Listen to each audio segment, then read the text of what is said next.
Namaskar. Welcome to Ek Samvaad at Arunima Ankuran.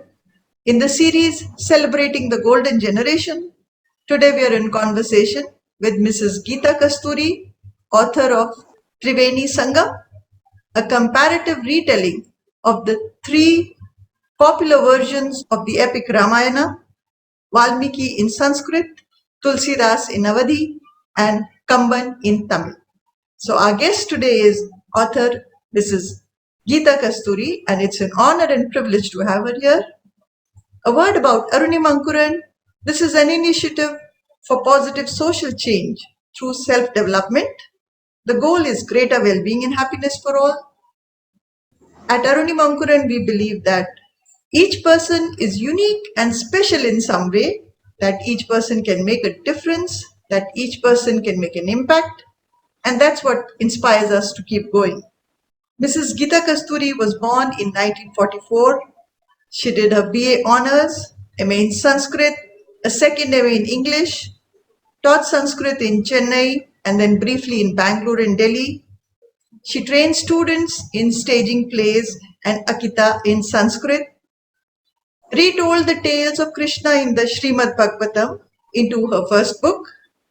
She co-authored a book with her husband, Sri N.V. Kasturi, on key Hindu texts. She then turned her attention to a desire that she had expressed many times in the past to compare the three main Ramayanas, Valmiki, Tulsidas, and Kamban. Now she lives in Manivakkam, a village near Chennai, with her husband. She has traveled through Asia, Europe, and North and Central America. We can see a visual of the Triveni Sangam, all the 7 volumes here. So we will be talking to her about what was it like to work on this vast subject of the 3 Ramayanas? What is her relationship with books and literature? What are some of the challenges that she had to deal with? Who are her inspirations? And what is her message to listeners and the younger generation? So, welcome to Ek Samvaad, ma'am. We are truly honored to have you here, and thank you so much for joining in. Thank you for inviting me to this talk. I am very grateful to you. It's an honor. So, to begin with, let me ask you, what was it that made you want to write this, such a challenging topic, such a vast subject, and what inspired you and how did you start? Triveni Sangam actually is a serendipity.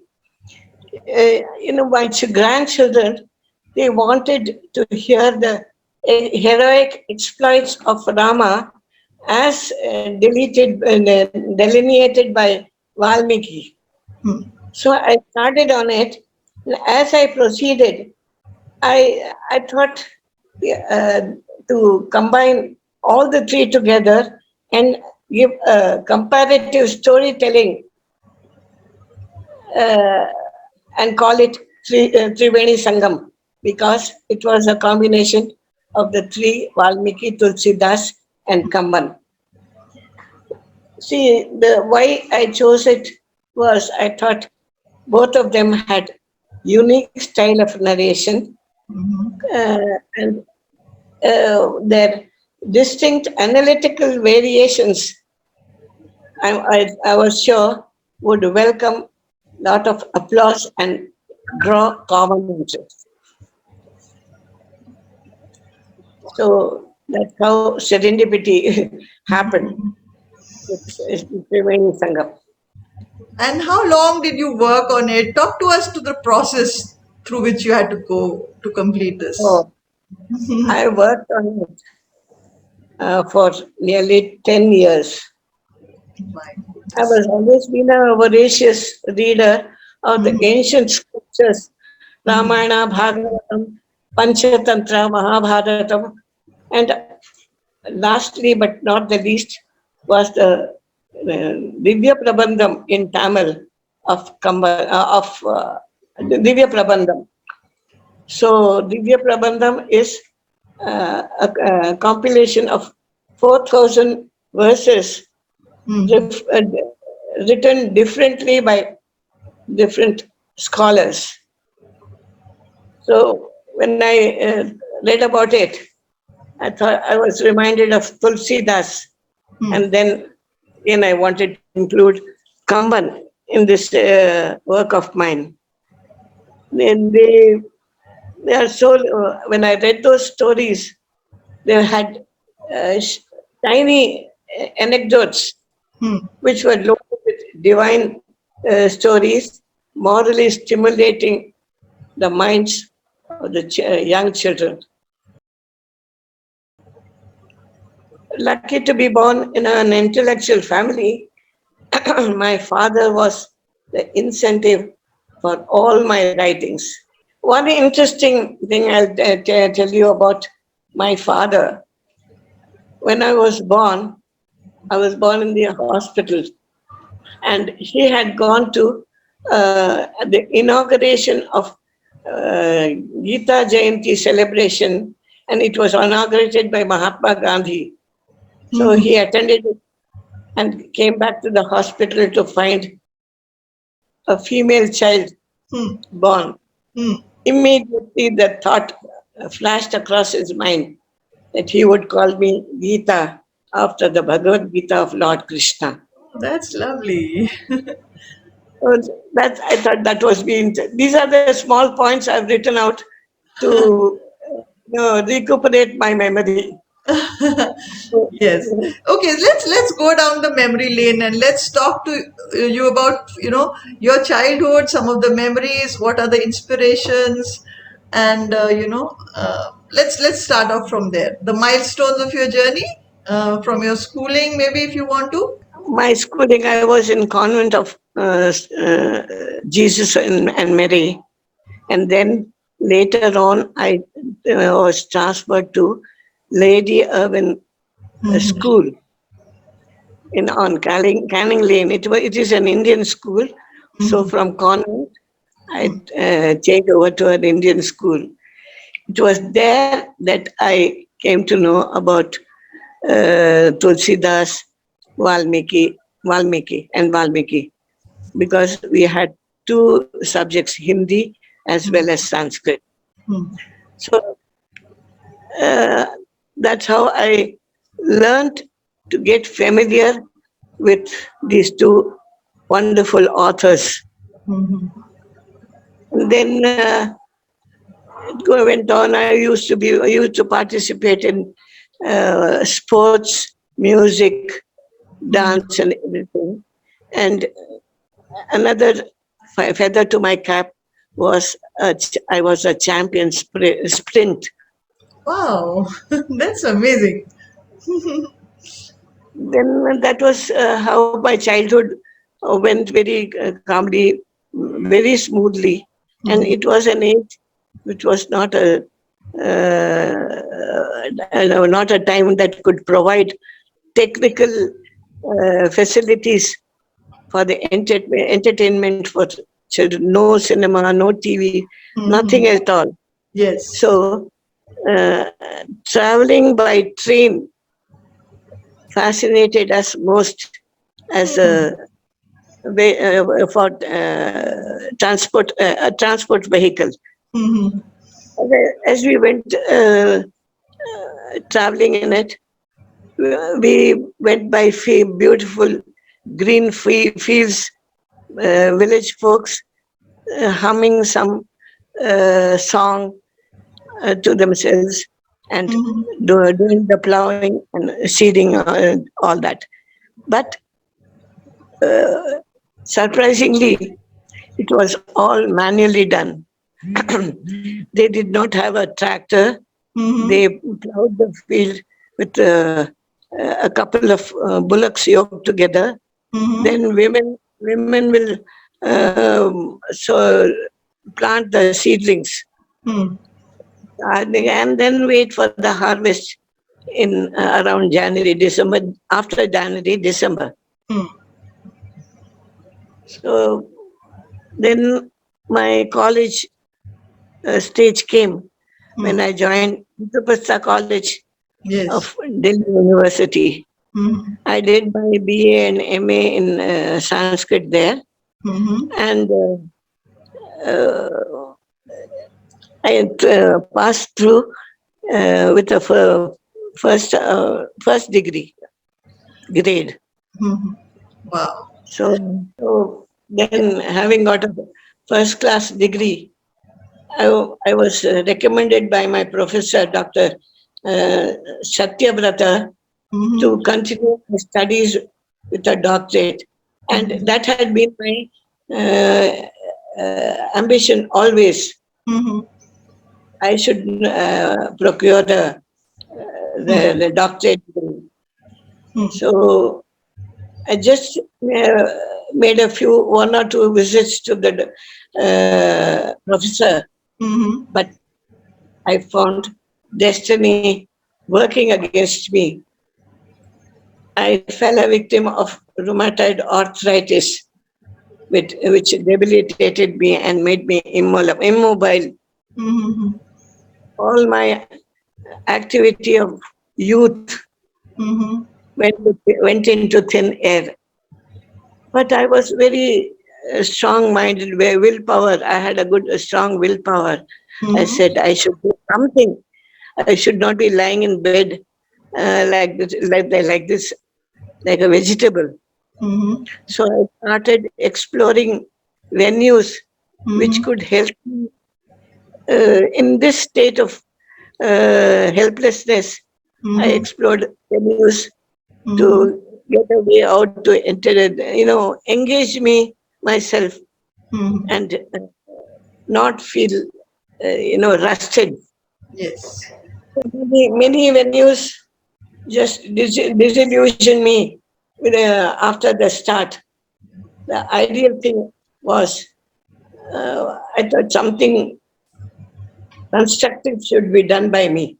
Yes. So I got the opportunity of doing an MA in English literature through correspondence course.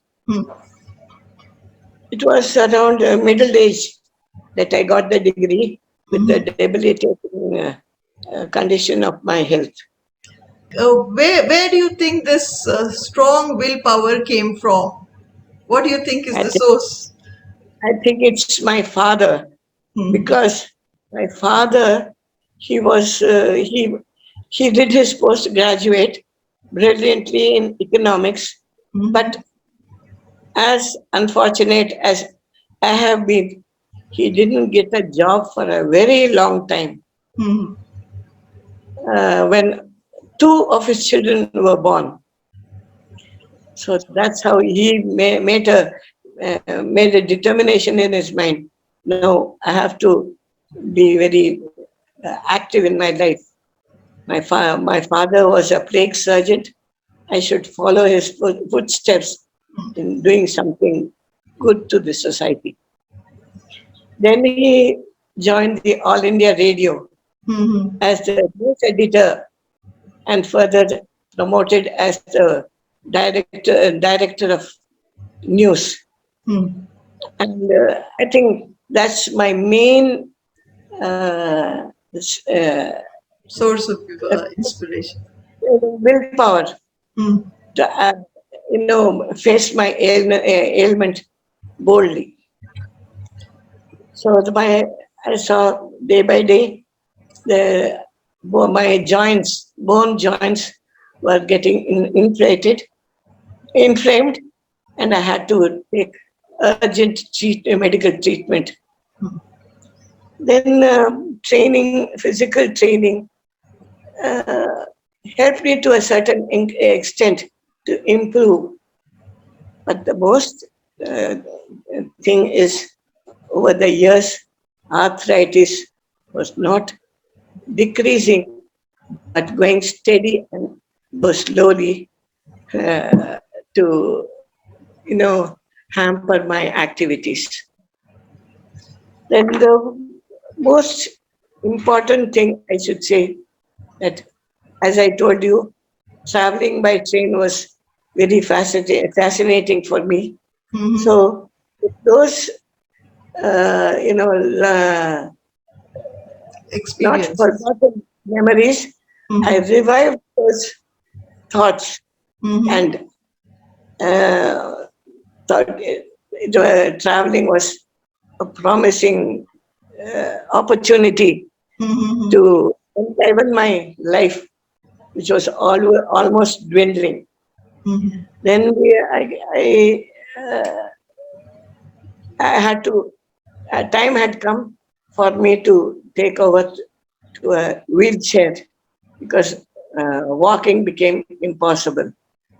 So with the wheelchair, I went around almost many countries in the world, especially Asia, Europe, America, and India was definitely a very fascinating, Mm-hmm. occupied a very fascinating feature in my travel schedule. But then it was okay. It gave me peace of mind, and I felt I was back to the living world. So this is how, to please my children, I started on this Triveni Sangam, a comparative storytelling of the three versions of Valmiki, Tulsidas, and Kamban. Valmiki wrote in simple Sanskrit. Tulsidas had the imagination to Mm-hmm. incorporate anecdotes suitable to his time of living. Mm-hmm. Well, actually, he was an excellent scholar in Tamil, Mm-hmm. writing in chaste language and poetic, and adorning it with poetic beauty. Mm-hmm. That's how things went on for me. And I have come to a stage now where I have published a voluminous series of uh, Triveni Sangam, which gives a clear demarcation of the differences in the styles, narration of the three authors. What are some of the most important aspects of the Ramayana that you think the new generation should be aware of and they should know? The Ramayana is about the divine God, but he took the incarnation of a human being to uplift the people and teach them the ethics of life. That is what that attracted me most in the Ramayana. He was a young child, but he was taken to fight a demon. Then uh, he was, um, uh, sent away to the forest. That there was a reason of his going to the forest. It was the Rakshasa Ravana Mm-hmm. was a menace to the people, sages, and gods. So it was a request from the gods to help them out of this massacre. So Rama took birth in as the son of Dasharatha, not as we have our birth the ordinary way as humans, but he had the privilege to choose his parents to Mm-hmm. be Dasharatha and Kausalya. Mm-hmm. That is you know, uh, the difference between our birth and Rama's birth. He had four children. He and a saint, Rishi Shringa, performed a yaga for the birth for sons, the progeny of Dasharatha. So four sons were born: Rama, Lakshmana, Bharata, and Shatrughna.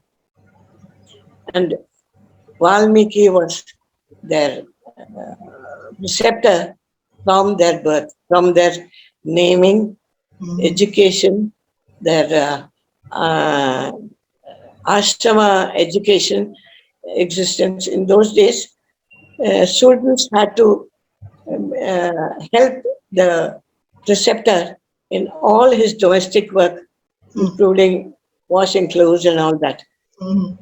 But, then these four children finished that education and came back home. There it was a hurdle again. The first hurdle Rama had to face. Saint Rishi Vishwamitra came to Dasharatha to ask for his son to fight the demon. He was hardly 12 years old, and he was taken for this, most difficult task of fighting against a very strong demon. And Tataka was the demoness and take the honored seat of a wife beside Rama. These are small things. His fight, how he fought he was a real human being, and Valmiki never talked to him as a divine carnation. All the characters in his story were zealous people, taken all problems and difficulties in the stride. And it's really he has given a very human aspect to the story, which others have described as a divine incarnation and the exploits of Rama. For the generation that has little or no connect to the scriptures, what is the message that you would like to share? See, my message is that life is not an even terrain to walk on. You have to face difficulties, whether you like it or not. But you should learn the method to overcome your difficulties. Take it as calmly as possible and feel that you owe your duty towards the society for its for rectifying its problems, the deficiencies, and then make his personality a laudable person. My aim, or my husband's aim too, was to prevent the humanity from detrimental speculations. And we wanted to extend optimism and confidence in people with a stable mental poise. You never get hurt. You take it, yes, that is what I am destined to have now. Let me handle it the best way I can. That is my message I would give to the people who read my books, whether good or bad, appealing or not. But I feel my message is quite constructive to bring around a beautiful world to live in. Absolutely. And you have also written a book earlier. Talk to us about that also a little bit. What I have written, I'll tell you. Bhagvatam is one of the longest book I have written about Krishna and all that he achieved as a child, as a grown-up, as the prince of Mathura, how he killed his brother Kamsa, who was torturing everybody, including his sister Devaki, whose 7 children she killed mercilessly because there was a divine voice heard on her marriage that the children of Devaki would be the killer of Kamsa. To protect himself, he did this inhuman act of killing 7 of her children, all boys. Then it was the birth of Krishna, who uh, whom he Vasudeva knew would become a victim of Kamsa. So he exchanged him with a female girl in the village uh, to deceive Kamsa. But there too he had his, a magical, uh, a magical power to identify the correct person, Krishna, and started many schemes against him. So finally, Krishna succeeded to take his revenge on Kamsa, and and he was, but he also died by the curse of uh, a hunter to be killed and suffer in misery. That was one. Then I wrote on Sri Vedanta Deshika, another great scholar who lived beyond a century, and he was an all-rounder in all fields of study, be it engineering, architecture, sculpture, or beautiful poetic writing. He spoke on the most important aspect for a man to aspire, and that was emancipation or salvation from the cycle of births and death in this world, avoiding all evils. So the message of surrender and upkeep of Dharma was the message Deshika gave to all of us. Then came the Mangala Sasana, the praise of Lord by Vishnu Chitta, commonly called Periyalvar. So when he wrote, it starts with the welfare, praying for the welfare of God from all problems in life. So he wrote that Mangala Sasanam was very appealing, though there was criticism about a human being praying for the longevity of a Lord. But then it was explained that it is not for the longevity of the Lord, who himself controls it, but for the welfare of society through his life. And then a few about Sahasranamam we recite every day. That what does the Sahasranamam mean? It is we pray to God every day, and extending it to for a long time would be difficult. We cannot devote all our time to prayer.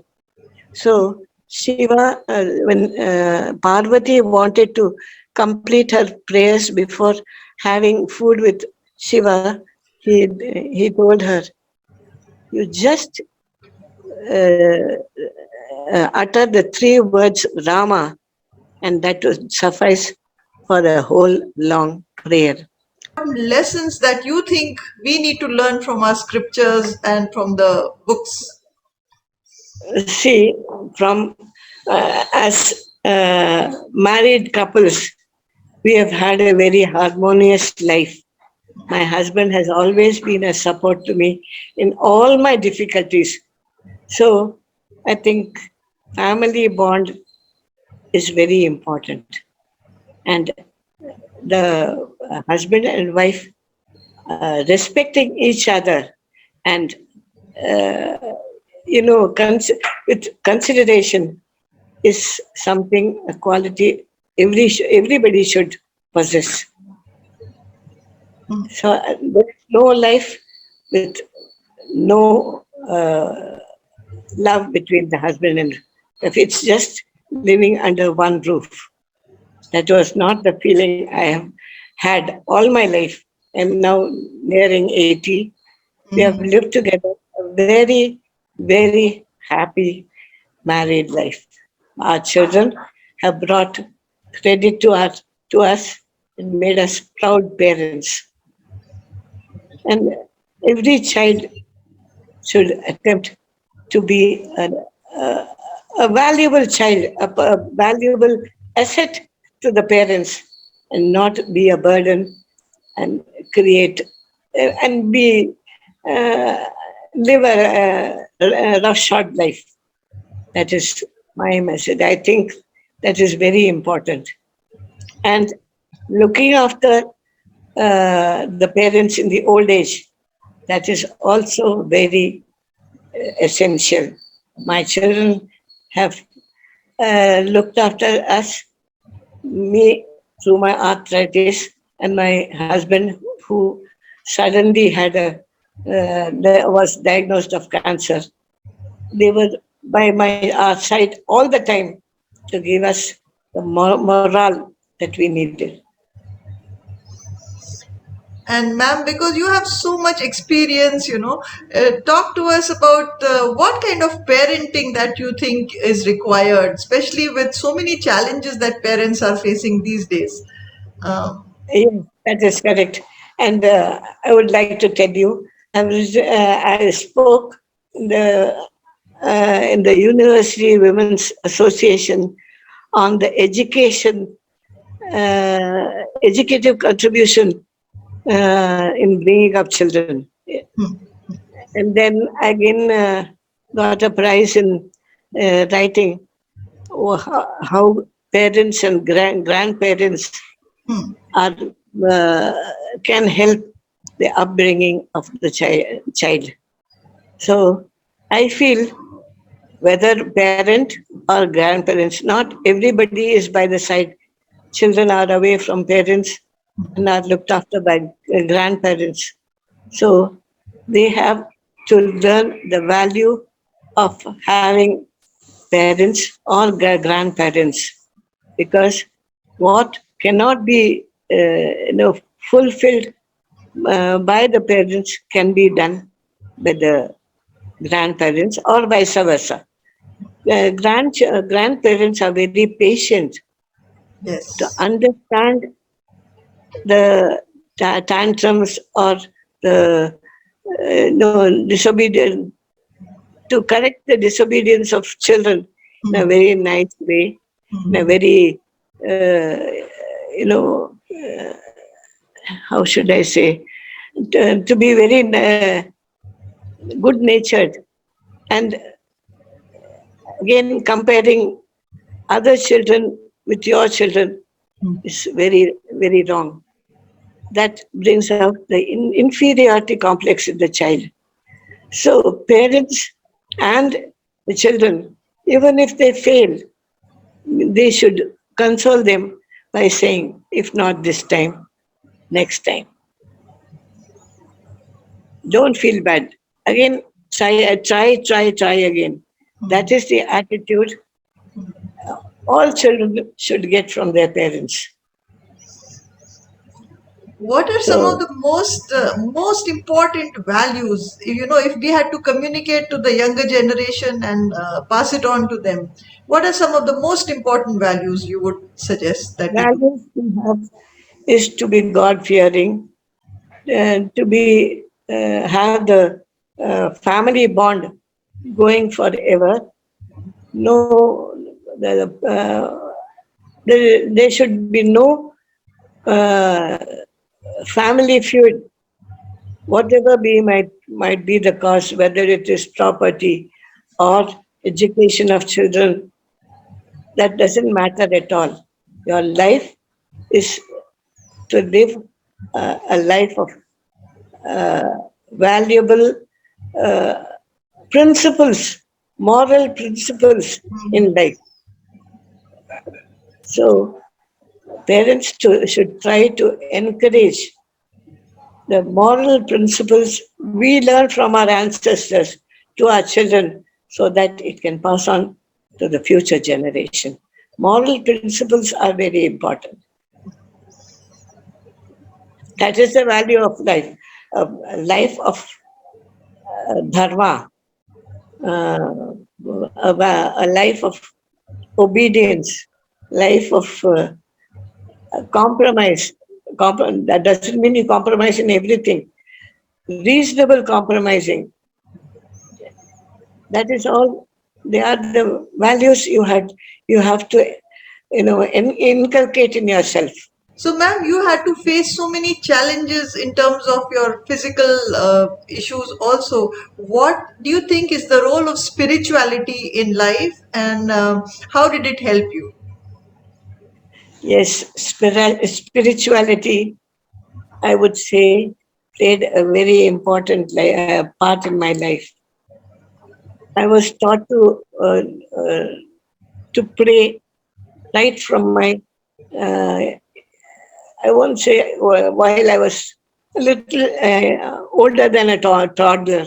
My father would teach me small verses to recite every day before I went to school, before I went to sleep, and then think of God for all that He has done, the food that you are eating before you have your lunch. That was that.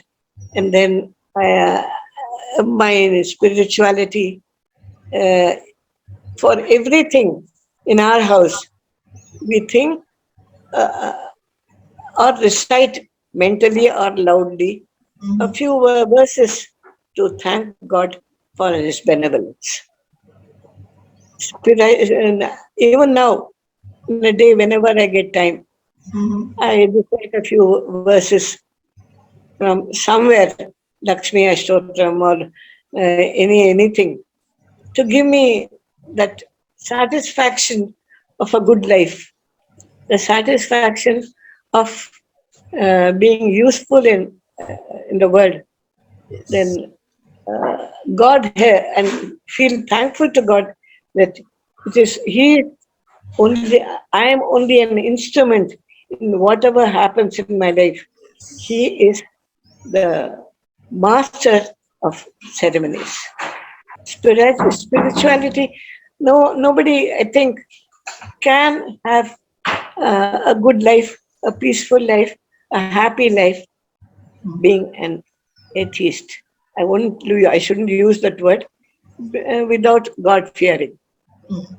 God fearing doesn't mean you have to be afraid of God that He will do the harm to you. Harm. It is not harm. It is the good for you. If we have any hazards in life, it is to rectify our mind of thought. Yes. So there's a story saying Krishna told a woman who came for her son's life. She said, "Okay, I'll give you return your son's life, but one condition you have to fulfill. You go around the world, the universe, to see if you can find anybody without suffering death. Death and birth, it's a cycle that brings about is brought about by God, just as we wear new clothes and throw off the old ones. It is not nothing. I mean, death is nothing evil, but it is only the transformation of the soul from one body to another. You are not involved in the process of death, but it is only an indication of the transformation of soul. from one body to another. So, as the little girl that you must have been at one point of time, when you look back at your life now, what are some of the happiest memories for you? My happiest memories have been that I have been brought up very well by my parents with good moral principles. They gave me a good life to live, and then prevented as far as possible from the difficulties of life. Not that they could remove it, Mhm. but they could, give me a consolation when I was in trouble. They bailed me out of my problems and thought, yes, I have achieved something by my birth. So, who have been some of the great people in this world who inspired you in terms of taking up challenges and moving on?